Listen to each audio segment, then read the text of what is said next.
افراط تفریط یعنی کہ کسی چیز میں حد سے زیادہ بڑھ جانا، وہ آپ اوپر کی جانب ہوں یا نیچے کی جانب ہوں، وہ اس بات میں ہوں یا منفی نیگیٹو سائیڈ پہ، یہ دونوں چیزیں انسان کے لیے دین اور دنیا ہر لحاظ سے قاتل ہیں، مہلک ہیں، بربادی ہیں، تباہی ہیں۔ قرآن کریم میں رب کریم نے ارشاد فرمایا وَكَذَلِكَ جَعَلْنَاكُمْ أُمَّةً وَسَطًا، اس کا ایک معنی وسطا درمیانی امت، کہ جن کے معاملات وہ افراط اور تفریط دونوں سے دور ہیں۔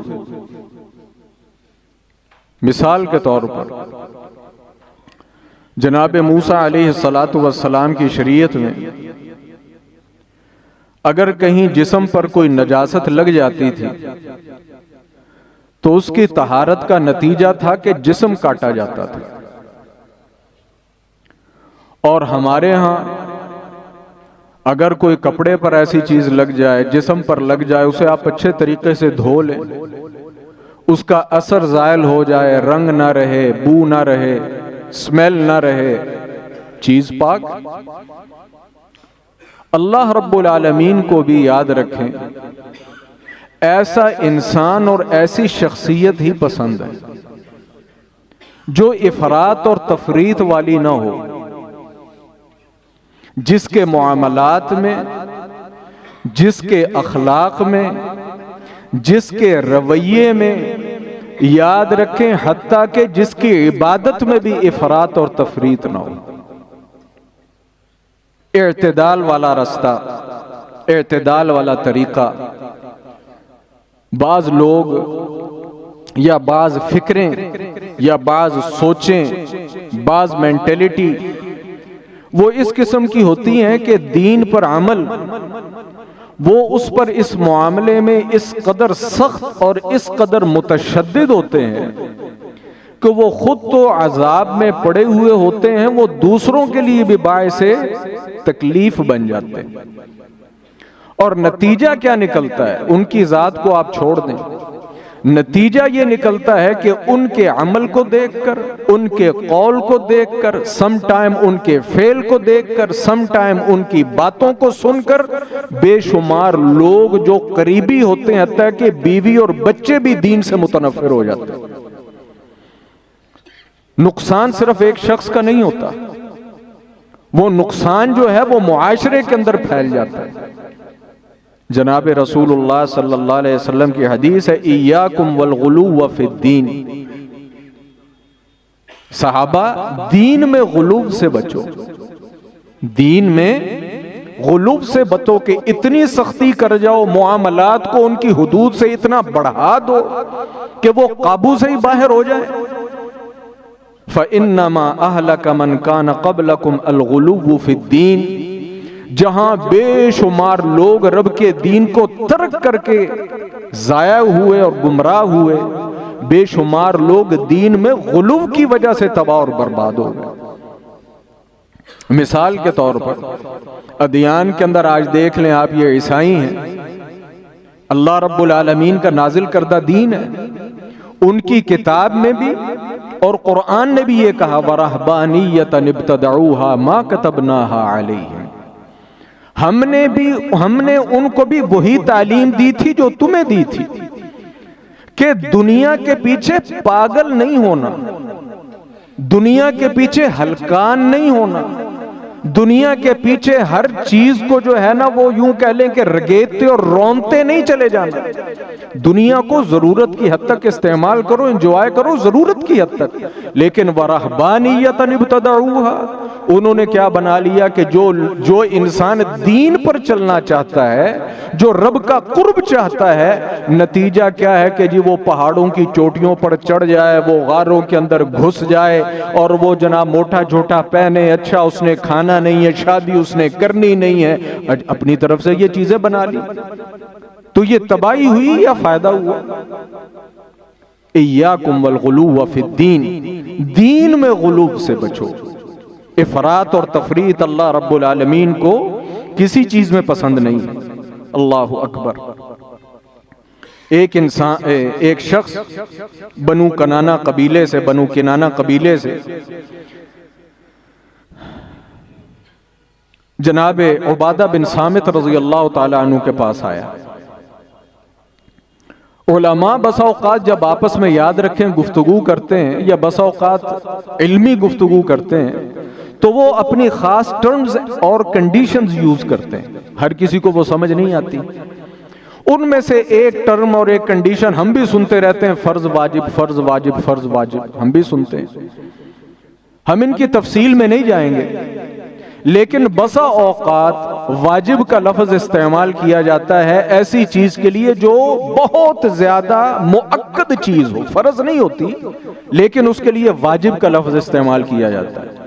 اور بعض علماء واجب اور فرض کو ایک معنی میں استعمال کرتے ہیں. اس شخص نے کہیں سن رکھا تھا کہ بھئی نمازیں 5 فرض ہیں. کتنی فرض ہیں؟ 5 نمازیں فرض ہیں کہ جس نے جو نہیں پڑھے گا اس کی پوچھ پڑتی. تو وہ کہیں کسی عالم سے اس نے شام میں سنا کہ وہ مفتی صاحب فرما رہے تھے کہ وتر بھی واجب ہے، وتر بھی واجب ہے. اور اس میں کوئی شک نہیں کہ یہ بہت مؤکد امر ہے، لیکن فرض نماز جیسا نہیں ہے. مسئلہ واضح ہو جائے. اس کے ذہن میں یہ واجب والا لفظ بیٹھ گیا، اور وہ جب اپنے علاقے کے اندر آیا اور عبادہ بن صامت رضی اللہ تعالی عنہ سے ملا اور آ کر ان سے کہنے لگا کہ جناب یہ وتر واجب ہے، فرض ہے، جیسا کہ 5 نمازیں فرض ہیں. جناب عبادہ بن صامت رضی اللہ تعالی عنہ کہنے لگے، انہوں نے اللہ کے رسول صلی اللہ علیہ وسلم کی حدیث سنائی اور فرمایا کہ نہیں 5 نمازیں فرض ہیں، وتر ویسا فرض نہیں ہے. تو اس نے کہا وہ جو شخص کہہ رہا تھا کہ وتر جو ہے وہ واجب ہے، انہوں نے فرمایا کہ اس نے بات درست نہیں کی. بات یہاں سمجھنے کی کیا ہے کہ معاملات میں افراط اور تفریط کرنا، یہ ہمارے علماء بھی سم ٹائم کسی چیز کو اس قدر بڑھا دیتے ہیں، اس قدر شدت اختیار کر جاتے ہیں کہ اگلا انسان جو ہے نا وہ کسی اور ہی پوائنٹ پر پہنچ جاتا ہے. اور نتیجہ اس سے کیا نکلتا ہے کہ دین کے متعلق، اسلام کے متعلق ایک ایسی مس انڈرسٹینڈنگ کریٹ ہو جاتی ہے کہ جس کا اس انداز سے، اس حقیقت سے کوئی تعلق نہیں ہوتا. حالانکہ اس عالم کو یہ چاہیے تھا، اب اللہ عالم اسے بھی پوچھنا چاہیے تھا، لیکن یہ سنی سنائی بات لے کر اللہ کے رسول کے صحابی کے پاس پہنچ گیا کہ بھئی وہ تو کہہ رہے ہیں کہ جی وتر واجب ہے، کہ 5 نمازوں کے علاوہ بھی کوئی چیز واجب اور فرض ہے. تو دین کے معاملات میں افراط اور تفریط کرنا میرے بھائی یہ بات بھی درست نہیں. دوسری چیز، ہم میں سے جو کچھ تھوڑے سے پریکٹسنگ قسم کے لوگ ہوتے ہیں، دین کو سمجھنے والے، نماز پڑھنے والے، کوئی توحید کی سمجھ رکھنے والے، شیطان ایسے لوگوں کے ایک اور دھوکہ یہ دیتا ہے کہ ہم اس قدر سخت ہو جاتے ہیں کہ لوگوں کے اندر جنت اور جہنم کے ٹکٹ تقسیم کرنا شروع کر دیتے ہیں. وہ تو ہے گئی کافر ہے گا، یہ عام بات ہے، اللہ تعالیٰ محفوظ فرمائے. وہ تو ہے گئی کافر، وہ تو ہے گئی جہنم. یاد رکھیں، آپ ایمان کے، عمل کے، عبادت کے کسی بھی درجے پر فائز ہو جائیں، یاد رکھیں کبھی کسی انسان کو جہنم کا ٹکٹ نہ دیں، حتیٰ کہ جنت کا بھی نہیں دے سکتے. جناب رسول اللہ صلی اللہ علیہ وسلم نے اپنے صحابہ کو بھی کسی بندے کے متعلق کنفرم جنتی ہونے کے متعلق منع فرمایا. سوائے ان لوگوں کے جن کو اللہ کے رسول صلی اللہ علیہ وسلم نے جنتی کہہ دیا، وہ اس کے اندر شامل نہیں ہے. عام بندوں کی بات کر رہا ہوں جو ان میں شامل نہیں. کسی نے کہا جی یہ تو جنتی ہے، خوشخبری ہے اس کے لیے کہ یہ جنت میں چلا گیا. جناب رسول اللہ صلی اللہ علیہ وسلم نے فرمایا تمہیں کس نے کہا کہ یہ جنت میں چلا گیا؟ میں تو اس کے اوپر جو ہے وہ چادر جو اس نے چرائی تھی اس پر جلتی ہوئی دیکھ رہا ہوں. تمہیں کس نے کہا کہ یہ جنتی ہے؟ بالکل اسی طریقے سے ہم کسی کو جہنمی بھی نہیں کہہ سکتے. جناب رسول اللہ صلی اللہ علیہ وسلم نے فرمایا اذا قال الرجل لاخيه یا کافر فقد باء به احدهما. جب تم میں سے کوئی انسان کسی اپنے مسلمان بندے کو کافر کہہ دیتا نا، مسلمان کو، ایک وہ شخص ہوتا ہے جس کا کفر مسلم ہے، جیسے یہودی ہیں کفر مسلم ہے، عیسائی ہیں کفر مسلم ہے، ہندو ہیں کفر مسلم ہے، یہ سکھ ہیں کفر مسلم ہے. ان کے علاوہ جو لوگ قرآن کو مانتے ہوں، حدیث کو مانتے ہوں، ختم نبوت کا اقرار کرتے ہوں، جو بیت اللہ کو اپنا قبلہ تسلیم کرتے ہوں، یعنی جو مبادیات اور مین روٹس ہیں ان کو تسلیم کرتے ہوں، آپ یہ تو کہہ سکتے ہیں کہ یہ گمراہی کا شکار ہیں، یہ تو کہہ سکتے ہیں ان کی یہ بات درست نہیں، اس جگہ ان کو غلطی لگ رہی ہے، لیکن ہم کسی کو کافر نہیں کہہ سکتے. آپ نے فرمایا تم میں سے کسی انسان نے اگر کسی مسلمان کو کافر کہا تو یاد رکھو یا پھر وہ کافر ہے یا پھر تم کافر. اس لیے کسی کو کافر نہیں کہنا. بالکل یہ عبادت اب اگلا مہینہ، بلکہ اگلا مہینہ کیا یہ چند دنوں میں انشاءاللہ ہم رمضان المبارک میں داخل ہو رہے ہیں.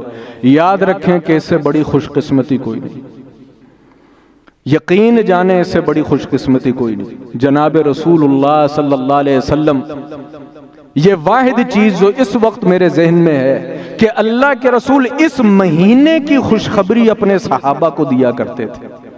میرے صحابہ تمہیں خوشخبری ہو، تمہیں مبارک ہو، اتاکم شہر مبارکن، کہ بہترین برکتوں سے بھرا مہینہ آ رہا ہے. جی یہ چند دن گزرے ہمارے دیکھتے دیکھتے کتنے ہمارے قریبی جاننے والے، کچھ تو ہیں چلے بیمار تھے اور کچھ کا پتہ ہی نہیں، ایسے ہی اللہ کے پاس چلے گئے ایک آدھ دن کے اندر، پتہ ہی نہیں چلا.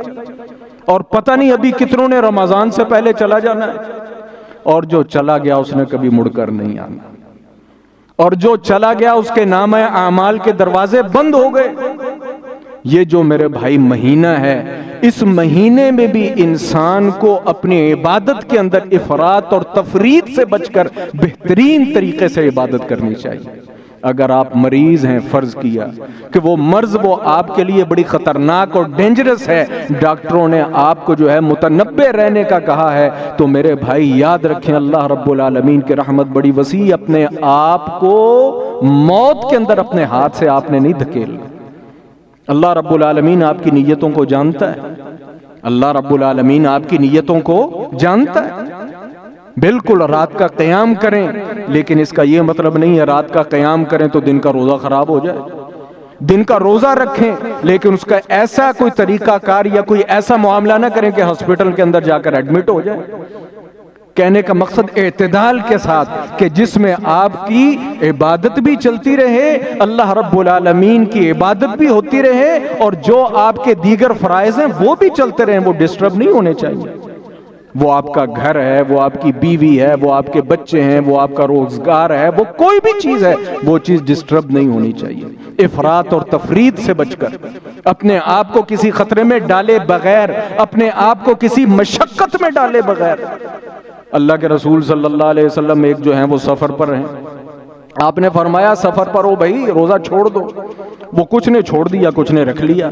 اب سیدھی سی بات ہے، جنہوں نے روزہ رکھا ہوا ہے، اب دھوپ ہے، پیاس ہے، وہ کون سی گاڑیاں ہیں، گدھے ہیں، گھوڑے ہیں، خچر ہیں، اس قسم کی سواریاں ہیں. جنہوں نے جب روزے رکھے ہوئے ہیں، جیسے ہی پڑاؤ کا مقام آیا وہ تو جناب ایسے سارے کوئی ادھر پڑا، کوئی ادھر پڑا، کوئی ادھر پڑا.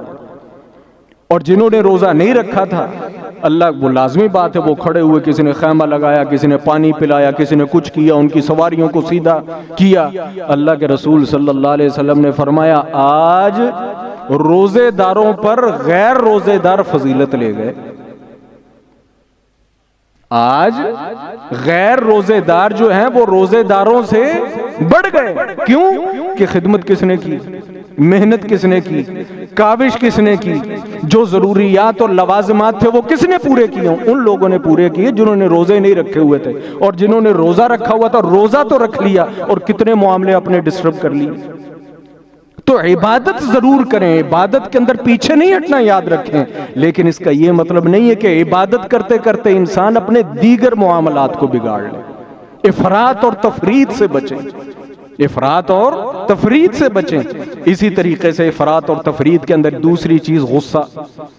اللہ کے رسول صلی اللہ علیہ وسلم نے فرمایا لیس الشدید بالسرعہ، انسان آج ہمارے دور میں یا ہمارا مزاج کیا ہے کہ جو میرے آگے آ کر کھڑا ہو جائے، جس نے میرے ساتھ کوئی بدتمیزی کی، میرا نام، میری عزت، میرا وقار اور میرا مرتبہ تب قائم رہتا ہے جب میں اگلے کو اچھی طرح رگیت دوں۔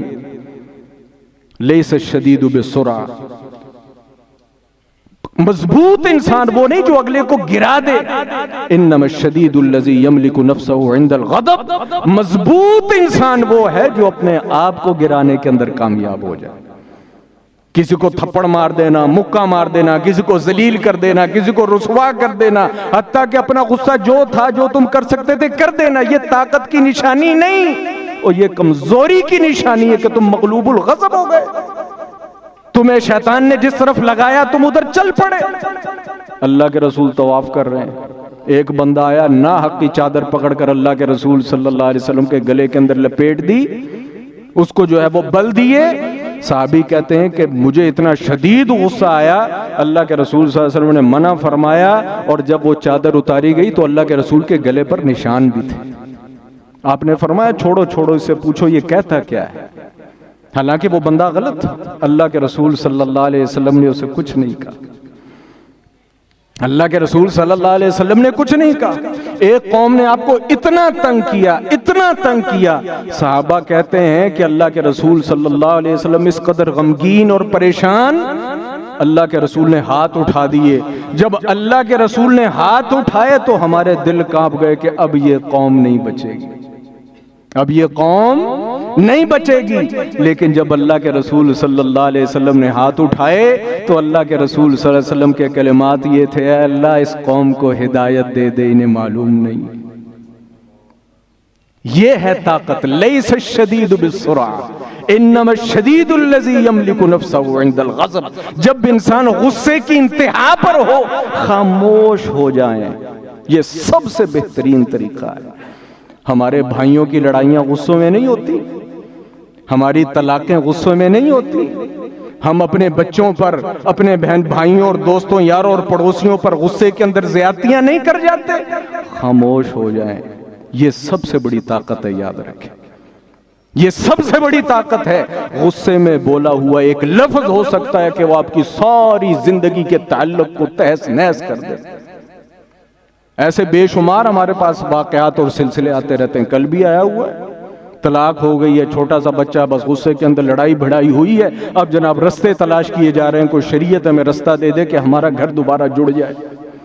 ایک خاتون غصے میں علیحدہ تو ہو جاتی ہے، ایک انسان غصے میں طلاق تو دے دیتا ہے، لیکن جب وقت کے ساتھ ساتھ عقل ٹھکانے آتی ہے، جب قوتیں کمزور ہو جاتی ہیں، ماں باپ جو ہیں وہ اپنی جگہوں اور اپنے رستوں پر چلے جاتے ہیں، بہن بھائی اپنے اپنے گھروں والے ہو جاتے ہیں، پھر عقل ٹھکانے آتی ہے، یار وہ غصے میں کیا گیا فیصلہ درست نہیں تھا۔ کیا غصے میں ہوتا ہے، کبھی محبت میں بھی کسی نے خلا دیا یا لیا، کسی نے محبت میں بھی کبھی کسی کو طلاق دی ہے یا لی ہے۔ غصے پر کنٹرول کر جائیں، لیس الشدید بالسرعہ، غصے کے اندر بھی حد سے آگے نہیں جانا چاہیے، لیکن اگر کوئی غلطی ہو جائے فوراً مداوع کریں، فوراً مداوع کریں۔ حضرت ابو ذر عربی شخص ہے نا، یہ عربیوں کا تکبر جو ہے، تکبر مطلب وہ والا تکبر نہیں، مطلب تعلی، اپنے آپ کو بڑا سمجھنا، وہ آج بھی سمجھتے ہیں، وہ تعلی اس دور کے اندر بھی تھی، تو جو آج کچھ نہیں سمجھتے مجھے اور آپ کو، اس دور کے اندر وہ غلاموں کو کیا سمجھتے ہوں گے، ذرا تصور تو کریں۔ ابو بکر جناب بلال کو کچھ کہہ دیا، برے سے لفظ کہہ دیا، اور کوئی گالی نہیں ماں بہن کی دی، یہ کہا کالی ماں کے بیٹے۔ یہ کوئی بہت بڑی بات نہیں ہے، سیدھی سی بات ہے، جو کالی نسل ہے تو وہ ماں بھی تو کالی ہوگی، لیکن جو کہا وہ منفی معنی کے اندر کہا، کالی ماں کے بیٹے۔ اللہ کے رسول تک کس طرح بات پہنچی؟ اللہ کے رسول نے بھی کوئی بہت سخت کلمات نہیں کہے، صرف جناب ابو ذر سے یہی کہا کہ ابو ذر زندگی گزر گئی، کلمے پڑھ لیے، ہیں جی مسلمان ہو گئے، لیکن جاہلیت والا وائرس ابھی نکلا نہیں۔ صرف آپ نے یہی کہا فی کا جاہلیہ ہے، محمد اسی چیز کا تو رد کرتا آ رہا ہے۔ کوئی کالا نہیں ہے، کوئی گورا نہیں ہے، کوئی امیر نہیں ہے، کوئی غریب نہیں ہے، یہاں عزت اس کی ہے جو اللہ کے ہاں مقرب ہے۔ تم ابھی تک کالے اور گورے سے نہیں نکل رہے۔ صرف اتنی سے کلمات کہے، جناب ابو ذر کو جب اس کا احساس ہوا، جناب بلال کے سامنے پہنچے، زمین پر اپنا چہرہ رکھ دیا۔ اور جناب ابو دیکھیں نا، حقیقت کا کوئی انکار کر سکتا ہے؟ کیا بلال کو نہیں پتا تھا کہ میں غلام ہوں؟ پتا تو اس کو بھی ہے۔ ایک شخص جو معذور ہو، فرض کیا وہ لنگڑا ہے، پتا تو اس کو بھی ہے لنگڑا ہے، لیکن اگر کوئی انسان اسے لنگڑا کہے گا اسے تکلیف تو ہوگی۔ پتا تو اسے بھی ہے کہ میں بھی غلام ہوں، مجھے ان عربیوں نے خریدا، میں ان کی کل خدمتیں کرتا تھا۔ اللہ اکبر۔ جب بلال نے دیکھا کہ جناب نے ابو ذر نے جو ہے وہ زمین پر وہ اپنا چہرہ جو ہے زمین پر رکھ دیا، تو وہ رونے لگے، کہنے لگے کوئی بات نہیں، کوئی بات نہیں، غصے میں ہو جاتا ہے۔ انہوں نے کہا نہیں، غصے میں ہو تو گیا، لیکن اب اس کا مداوع ہوگا، اور مداوع تب ہوگا جب یہ کالی ماں کا بیٹا اس عربی چہرے کے اوپر اپنا پاؤں رکھے گا، تاکہ وہ میں مر جائے۔ ہیں ہم میں ادھر بڑے پڑھے لکھے معزز مجھ سمیت بڑے بیٹھے ہوئے ہیں جو کوئی اپنی میں کو اس قدر مارنے کے لیے تیار ہو۔ میں کہتا ہوں چل ٹھیک ہے یار، کی ہو گیا، غلطی ہو گئی، منگ لیں گے معافی، او چل کچھ نہیں ہوتا، کر لیں گے راضی۔ جناب عمر رضی اللہ تعالی عنہ نے، جلالی قسم کے آدمی تھے نا، صلح حدیبیہ کے موقع پر اللہ کے رسول صلی اللہ علیہ وسلم سے صرف یہی بات کہہ دی کہ اللہ کے رسول آپ صلح کر رہے ہیں لیکن صلح سمجھ نہیں آ رہی، آپ صلح تو کر رہے ہیں لیکن صلح سمجھ نہیں آ رہی، ہم دب کر صلح کر رہے ہیں۔ کیسے کر رہے ہیں؟ دب کر صلح کر رہے ہیں۔ او اللہ کا رسول ہو، اوپر سے وحی آئی ہو کہ تم جا کر عمرہ کرو گے، اور ادھر آ کر ہم عمرہ نہ کریں اور اوپر سے ان کی شرائط پر صلح کریں۔ اللہ کے رسول صلح تو آپ کر رہے ہیں ٹھیک ہے، لیکن یہ صلح عدل انصاف والی مجھے لگتی نہیں ہے۔ بس حضرت عمر نے اس قسم کے کلمات کہے، غصہ بھی تھا نا۔ اور ویسے ہی دیکھیں نا، رسول اللہ تو اللہ کا رسول ہوتا ہے نا، رسول کو تو میں کسی اس شمار نہیں کرتا، کیونکہ وہ وحی کے ساتھ لیڈ ہو رہا ہوتا ہے۔ رسول خود نے کچھ نہیں ہوتا، رسول کو تو رب کریم لیڈ کر رہا ہوتا ہے۔ فرشتے ہر وقت ادھر موجود ہوتے ہیں، کہیں ہلکی سی مسٹیک ہوئی فرشتہ آ گیا، لیکن جو مجھ جیسے اور آپ جیسے جو لوگ ہوتے ہیں نا، پرابلم ان کے لیے ہوتی ہے۔ جو سردار بندہ ہو کہ جو کسی کو پنجابی کہنے اچھا کدی انہیں کھنگن نہیں دیتا، اور قوم بھی اس کی، قبیلہ بھی اس کا، گھر بھی اس کا، اس کے سامنے آ کر کوئی اکڑ کر اس کے بڑے اور محترم کو نیچے لگا کر صلح کر جائے، اس کا خون کھول نہیں رہا ہوگا۔ جناب عمر کی جو ہے نا جو سچویشن، اس کا اندازہ کریں۔ بس یہ کہہ دیا، اللہ کے رسول نے جناب عمر کو خاموش کر دیا، کیونکہ غصہ تھا، بات آئی گئی ہوگی، غصہ تھا نا۔ جناب عمر کہتے ہیں مجھے اپنی زندگی میں کیے گئے کسی کام پر اتنی پشیمانی نہیں جتنی پشیمانی عمر کو اس بات پر ہے کہ جب اللہ کے رسول صلح کر رہے تھے تو عمر تجھے کیا ضرورت تھی یہ کہنے کی کہ یہ صلح درست نہیں ہو رہی۔ عمر کہتے ہیں مجھے صرف اس ایک بات کی پشیمانی ہے کہ میں نے اللہ کے رسول کو یہ لفظ کہہ دیے تھے کہ اللہ کے رسول یہ صلح عدل اور انصاف پر نہیں ہو رہی۔ اور کہتے ہیں جناب عمر کا قول ہے کہ اپنی اس غلطی کو ختم کرنے کے لیے پتہ نہیں میں نے کتنے صدقے دیے ہیں، کتنے نفل پڑے ہیں، کتنے روزے رکھے ہیں کہ رب کریم میری اس خطا کو معاف کر دے کہ جو میں نے اللہ کے رسول کے سامنے فرط غصے کے اندر یہ بات کہہ دی تھی کہ اللہ کے رسول یہ صلح درست نہیں ہو رہی۔ اپنی غلطی کو تسلیم کرنا، غصہ آ جائے اس غصے کو دبا لینا، اصل میں طاقت یہ ہے۔ اور بالکل اسی طریقے سے بات بڑھ نہ جائے، محبت کے اندر بھی افراط تفریط منع ہے۔ یہ جو معذرت کے ساتھ، میں بھی آپ میں سے یہ ایک فرد ہوں، اپنی ذات کے لیے، اپنی بیوی کے لیے، اپنے بچوں کے لیے، ان کے مستقبل کے لیے، ان کے فیوچر کے لیے، ان کی تعلیم اور ان کی کالجز اور ان کی یونیورسٹیز کی فیسیں پوری کرنے کے لیے جو ہم حرام خوری کا بازار گرم کیے ہوتے ہیں اپنی اپنی جگہ پر، کوئی اپنی جناب سکول کی سیٹ کے اوپر، کوئی اپنی دکان کی سیٹ کے اوپر، کوئی اپنے دفتر کے اوپر، کوئی چائے کے نام پر، کوئی مٹھائی کے نام پر، کوئی مبارکباد کے نام پر، اس لیے کہ ہمیں یہ بیوی بچوں کی محبت ہے۔ یہ بیوی بچے جو ہیں یہ میرے اور آپ کے کام آئیں گے؟ موقع نہیں کہ میں آپ کو بتاؤں اور واقعات ذکر کروں، یاد رکھیں یہاں کوئی کسی کا نہیں ہے، میں آپ کو سچی بات بتا رہا ہوں۔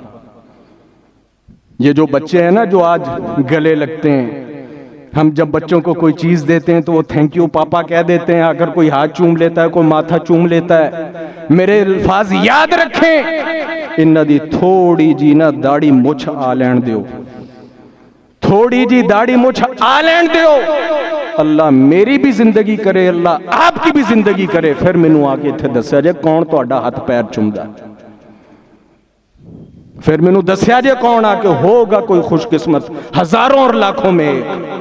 اور وہ بھی یاد رکھیں، لفظ میرے سخت ہوں تو میں معذرت خواہ ہوں، حرام سے پلی ہوئی اولاد کبھی آپ کی عزت نہیں کر سکتی، حرام سے بنا ہوا گھر آپ کے لیے کبھی باعث سکون نہیں ہو سکتا، حرام سے پہنا ہوا یہ کپڑا کبھی آپ کے عیب نہیں چھپا سکتا، یہ حرام سے کھائی ہوئی روزی، خدا کی قسم قرآن کہتا ہے جو یتیموں کا مسکینوں کا الغرض کے حرام مال کھاتے ہیں وہ اپنے پیٹوں کے اندر آگ بھر رہے ہیں، آگ بھر رہے ہیں۔ میں بڑا خوش ہوتا ہوں، اج دیہاڑی لگ گئی ہے، ہاں جی اج اتوں 10,000 لب گیا ہے، ہاں جی اج اتنا کچھ لب گیا ہے، ہیں جی اونچی اونچی کرسیوں والے، اونچے اونچے پروٹوکول والے، اونچے اونچے تمغوں والے، ہیں جی میرے گھر میں اے سی لگوا دو، میرے گھر کے اندر یہ کروا دو، میری گھر کے اندر میری گاڑی کے اندر پیٹرول ڈلوا دو، تمہیں شرم نہیں آتی؟ حرام کھاتے ہوئے تمہیں شرم نہیں آتی؟ ہم کہتے ہیں اسرائیل یہ کر گیا، امریکہ یہ کر گیا، خدا کی قسم جب رب کی طرف سے آئی ہوئی ہونا باہر سے کسی کے آنے کی ضرورت نہیں پڑتی، اندر سے ہی دیمک لگ جاتی ہے، اندر سے ہی گھن لگ جاتا ہے، پھر باہر سے کسی کی آنے کی ضرورت نہیں پڑتی۔ میں سلوٹ اور سلام پیش کرتا ہوں حکومت کی ان کوششوں اور کاوشوں کو کہ جو منفی ایکٹیویٹیز کے خلاف لگی ہوئی ہیں، لیکن میرے بھائی اس سے بڑھ کر سب سے پہلے ہمیں خود ان چیزوں کا مداوع کرنا چاہیے۔ یہ پیسے کی محبت، یہ پیسے کی محبت، یہ حد سے بڑی ہوئی محبت بھی یاد رکھے قرآن نے، اللہ کے رسول صلی اللہ علیہ وسلم نے اسے منع فرمایا۔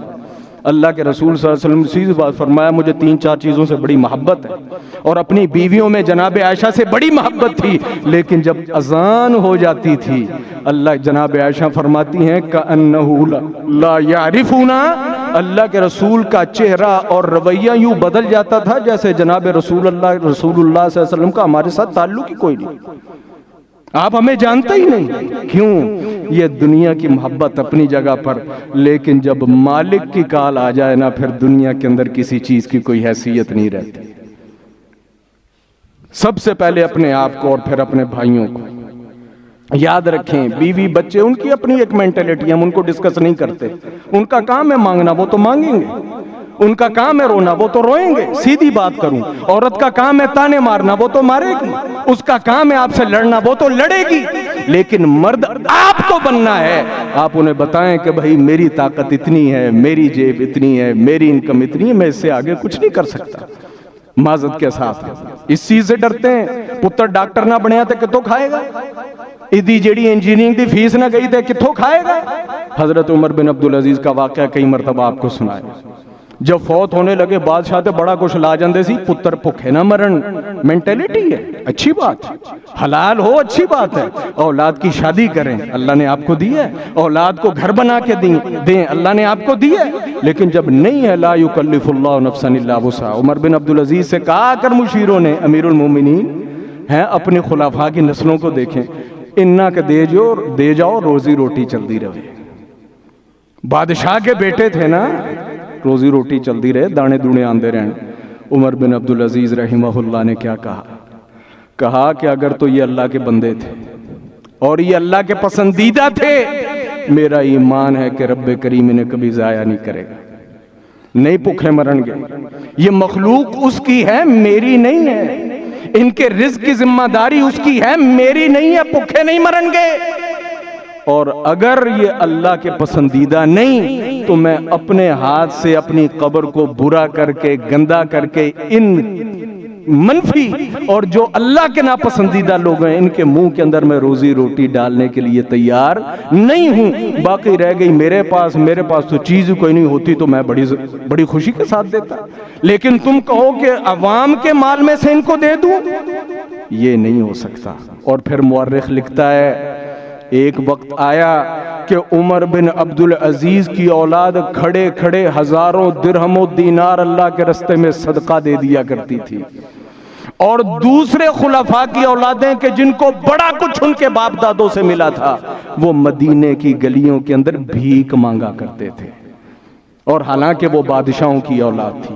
میں سمجھتا ہوں اسی حرام کما کے، حرام کھا کے، کسی غریب پر ظلم کر کے، کسی کی زیادتی کر کے، کسی سے مٹھائی لے کر، کسی سے چائے لے کر، کسی کو بلیک میل کر کے، ہیں جی ہم بڑے خوش ہو جائیں گے۔ اپنے پیٹوں کے اندر آگ، اپنے جسموں کے اندر، اپنے جسموں پر آگ، اپنے گھروں کے اندر آگ، پھر ہم کہتے ہیں جی بیوی چنگی نہیں نکلی، اولاد چنگی نہیں نکلی، اور جب زہر کھلایا تھا تو اس کے اندر سے زہر ہی نکلنا ہے۔ سمجھیں اس بات کو، خدا کی قسم سمجھیں اس بات کو۔ میں اس نتیجے پر پہنچا ہوں، زیادہ نہیں کو 2 4 5 7 ملک 8 پھرا ہی ہوں، بڑے بڑے لوگ دیکھے، بڑے بڑے لوگ دیکھے، امیر سے امیر بھی دیکھے، غریب سے غریب بھی دیکھے۔ یہ میں اور آپ سمجھتے ہیں کہ عزت کپڑوں کے ساتھ ہے، یہ میرا اور آپ کی یہ جو ہے نا یہ بیمار ذہن کی یہ علامت ہے۔ خدا کی قسم انسان کی عزت انسان کے عمل اور کردار کے ساتھ ہے۔ یہ مالی خولیا ہے مجھے اور آپ کو کہ لوگ میری گاڑی دیکھ رہے ہیں، لوگ میرا جوتا دیکھ رہے ہیں، لوگ میرا کپڑا دیکھ رہے ہیں، لوگ میری گھڑی دیکھ رہے ہیں۔ کسی کو اتنا ویل نہیں ہے گا، کوئی پاگل ہی ہوئے گا، کسی کو اتنا ویل نہیں۔ جڑا سردہ بندہ ہوندہ ہے نا وہ کہندہ اپنا کام کرو دفع کر، پتہ نہیں کون۔ جس انسان کی زندگی با مقصد ہوتی ہے اس کی نظر اپنے مقصد پر ہوتی ہے، وہ لوگوں کی گاڑیوں اور جوتے نہیں دیکھتا۔ یہ ہمارے ذہن کے اندر خلل ہے کہ دنیا میری جتی پہ بیچ دی، اور کوئی نہیں دیکھتا، خدا کی قسم کوئی نہیں دیکھتا۔ جو با مقصد لوگ ہیں وہ نظر اٹھا کے نہیں دیکھتے تم کون ہو، ان کے لیے تم جو ہے ان کی پاؤں کے ساتھ لگی ہوئی خاک کی بھی حیثیت نہیں رکھتے۔ اور میں سمجھتا ہوں میں بڑا لاکھ روپے دی کڑی پا کے پتہ نہیں کیڑی شے بن گیا۔ نہیں میرے بھائی، عزت وہ اللہ رب العالمین نے حلال کے اندر رکھی۔ افراط اور تفریط سے بچیں، جو میرا اصل موضوع تھا وہ غصے کے اندر ہو، وہ انسان کی محبت کے اندر ہو، حتیٰ کہ وہ اللہ رب العالمین کی عبادت کے اندر ہو۔ افراط تفریط نہیں کرنی۔ اللہ کے رسول کے پاس صحابی ہے، آپ نے کہا مجھے پتہ لگ گیا تو ایک رات میں سارے قرآن پڑھ جاتے ہو؟ اس نے کہا جی۔ انہوں نے کہا دن کو روزہ بھی رکھتے ہو؟ جی۔ آپ نے فرمایا ایسا نہیں کرنا۔ انہوں نے کہا اللہ کے رسول میں طاقت رکھتا ہوں، میں اللہ کی عبادت کرتا ہوں۔ آپ نے فرمایا مجھے بھی پتا ہے تم اللہ کی عبادت کر رہے ہو، تو جو تمہاری بیوی ہے وہ، اور جو گھر میں بچے ہیں وہ، اور جڑا کوئی مہمان کے تے ملن واسطے آ جائے او۔ اس نے کہا جی اللہ کے رسول پھر میں کیا کروں؟ آپ نے فرمایا مہینے میں 3 روزے رکھا کرو، اور 30 دن میں قرآن ختم کیا کرو۔ حدیث کو مختصر کرتا ہوں، کم ہوتے ہوتے ہوتے آ جا کر بات آئی کہ غالباً قرآن جو ہے وہ ختم ہوگا 1 ہفتے کے اندر، اور مہینے کے اندر روزے بھی کم کر دیے گئے۔ اللہ کے رسول نے فرمایا ابھی بھی یہ زیادہ ہے، ابھی بھی یہ زیادہ ہے۔ صحابی کہتے ہیں اللہ کے رسول فوت ہو گئے، لیکن آج مجھے احساس ہوتا ہے کاش میں اللہ کے رسول کی بات مان لیتا، میں اللہ کے رسول کی بات مان لیتا۔ انسان اتنا ہی عبادت کے اندر یوں کہنے کہ لگ جائے کہ انسان کا گھر برباد ہو گیا، بیوی روٹھ گئی، بچے تباہ برباد ہو گئے، روزی روٹی پوری نہیں ہوئی، اور یہ جناب مصلی پر کھڑے ہوئے ہیں، یہ کوئی عبادت نہیں ہے، یہ کوئی عبادت نہیں ہے۔ اور اسی طریقے سے کہ انسان دنیا میں اتنا لگا ہوا ہے کہ نہ بیوی کی فکر، نہ بچے کی فکر، حتیٰ کہ نہ اللہ کی فکر۔ جی ہے نا، جی ہے نا، بے شمار لوگ اللہ کے گھر میں نہیں آتے، وہ پھڑی نماز پڑھ دیں، اور کوئی کی کریے کچھ نہیں، چلو مسیتے چلے جانے، چلو یار کوئی منہ ہاتھ بھی تو مانگے، چلو اللہ اللہ بھی کر لیں۔ اللہ رب العالمین کو یہ بھی تفریط پسند نہیں ہے۔ کوشش سے آیا کریں، کاوش سے آیا کریں اور شوق سے آیا کریں۔ اللہ رب العالمین سے دعا ہے رب العالمین ہمیں ان تمام معاملات میں باتیں اور بھی تھی افراط اور تفریط سے محفوظ رکھے۔ اللہ رب العالمین ہمیں اعتدال والی سوچ عطا فرمائے، وہ دین کے معاملات میں ہو، وہ دنیا کے معاملات میں ہو۔ اللہ رب العالمین ہمیں صراط مستقیم عطا فرمائے، ہمیں ایسی عبادت کرنے کی توفیق عطا فرمائے جو اس کے ہم مقبول بھی ہو اور اسے محبوب بھی ہو، اور اللہ رب العالمین ہمیں حق حلال روزی عطا فرمائے، اتنی وافر عطا فرمائے جو ہماری ضروریات کو پوری کر دے، اور اس روزی سے، اس عزت سے، اس ترقی اور شہرت سے رب العالمین محفوظ فرمائے جو ہماری دنیا کو تباہ کر دے، ہماری آخرت کو تباہ کر دے۔ وآخر دعوانا ان الحمدللہ رب العالمین۔